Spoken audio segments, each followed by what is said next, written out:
নমস্কার বন্ধুরা, কেডিডি কিচেনে তোমাদেরকে স্বাগত জানাই। আশা করি তোমরা সবাই খুব ভালো আছো, আমিও ভালো আছি। আজকে আমি তোমাদের সঙ্গে মসুর ডালের বড়ার একটা রেসিপি শেয়ার করব।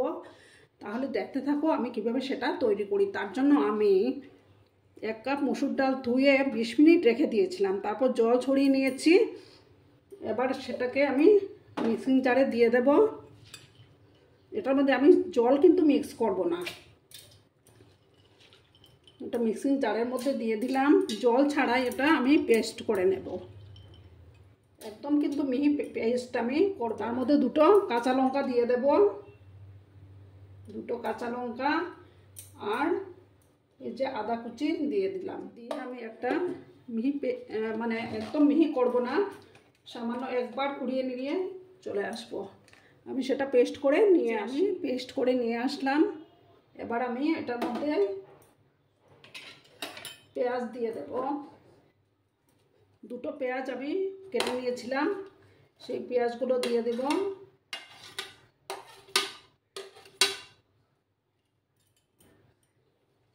আর 3টা কাঁচা লঙ্কা কেটে নিয়েছিলাম, সেগুলো দিয়ে দিলাম। এবার দেব হলুদ গুঁড়ো, দেব পরিমাণ মতো হলুদ গুঁড়ো দিয়ে দেব।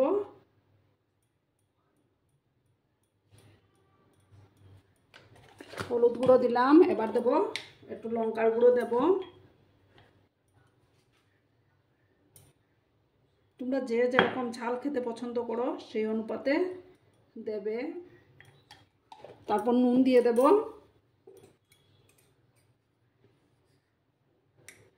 পরিমাণ মতো নুন দিয়ে দিলাম। এবার এটাকে মাখতে হবে। তার আগে আমি গ্যাসটা ধরিয়ে দেই, প্যানটা বসিয়ে দেব। তার মধ্যে আমার প্যানটা গরম হলে আমি তেল দেবো। এখন আমি এটাকে মেখে নিচ্ছি।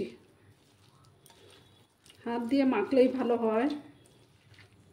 তোমরা ইচ্ছে করলে চামচ দিয়েও মাখতে পারো, কিন্তু হাত দিয়ে মাখলে জিনিসটা ভালো হয়। গরমের মধ্যে পান্তা ভাত দিয়ে এই বড়াটা খেলে না দারুণ জমে যাবে। প্রচণ্ড গরম পড়েছে। এবার আমি তেল দিয়ে দেব। প্যানটা গরম হয়ে গেছে, এবার তেল দেব। তেলটা যখন ভালোভাবে গরম হয়ে যাবে, তারপর আমি বড়াগুলো দেব। প্রচণ্ড গরম পড়েছে, তার জন্য ভাবলাম আজকে পান্তা দিয়ে বড়াটা খাবো। আর শুকনো লঙ্কা আগে আমি ভেজে নিচ্ছি। এবার শুকনো লঙ্কাগুলো তুলে নেব। এবার আমি বড়াগুলো চুলার আঁচটাকে কমিয়ে দিলাম।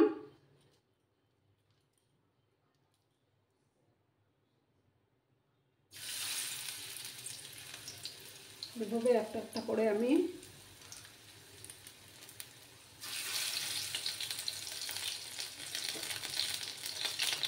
চুলার আঁচটা কিন্তু আমার কমানোই আছে, হাই ফ্লেমে ভাজলে চলবে না, তখন ভিতরটা কাঁচা থেকে যাবে, খেতে ভালো লাগবে না।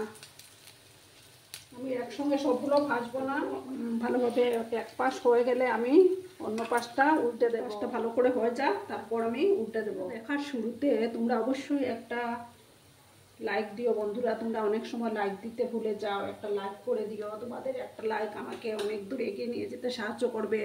পুরনো নতুন সব বন্ধুদের আমার তরফ থেকে অনেক অনেক ভালোবাসা। তোমরা সবাই আমার পাশে থেকো, এইভাবেই সাপোর্ট করে যেও। এবার অন্য পাশটা উল্টে দিলাম। একে আমি সবগুলো উল্টে দেব।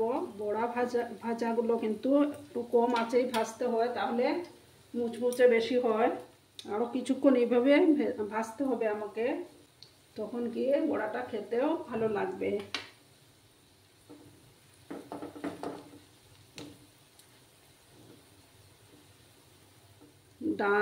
ডালের সঙ্গেও খেতে খুব দারুণ লাগবে।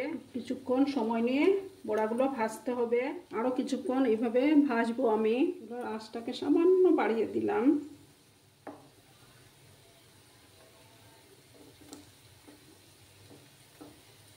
আরও কিছুক্ষণ কম আঁচে ভাজতে হবে, তা না হলে বড়াগুলো মুচমুচে হবে না। আজকে নতুন বন্ধুরা যারা আমার চ্যানেলটিতে প্রথম ভিজিট করছো তারা অবশ্যই আমার পাশে থাকা বেল বাটনটি অন করে রাখবে, যাতে আমার ভিডিও ছাড়ার সাথে সাথে নোটিফিকেশন তোমাদের কাছে পৌঁছে যায়। পাশে থাকবে। আরও কিছুক্ষণ এইভাবে আমি ভেজে নেব।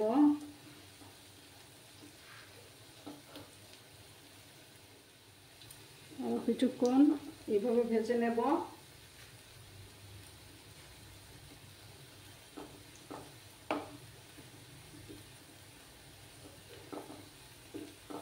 তখন গিয়ে বড়াগুলো একটু মুচমুচে হবে। এবার আমার এই বড়াগুলো আমি নামিয়ে নিচ্ছি।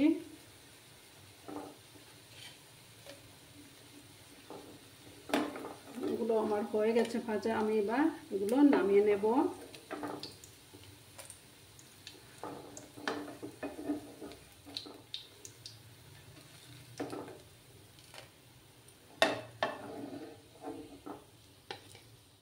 বাকি বড়াগুলো আমার ভাজা হয়ে গেছে, এবার আমি গ্যাসটা বন্ধ করে দেব।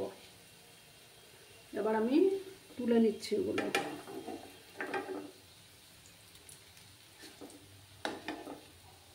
অনেক টাইম লাগে ওগুলোকে একদম ধিমে আঁচে ভাজতে হয়। আমার বড়া রেসিপিটি তৈরি হয়ে গেছে। তোমাদের কেমন লাগলো কমেন্ট করে অবশ্যই বলবে। তোমাদের সুন্দর সুন্দর কমেন্টগুলো পড়তে আমার খুবই ভালো লাগে। আজকে তাহলে আসি, অন্য আরেকদিন অন্য একটা ভিডিওর সাথে দেখা হবে। তোমরা সবাই খুব ভালো থেকো, সুস্থ থেকো। ধন্যবাদ।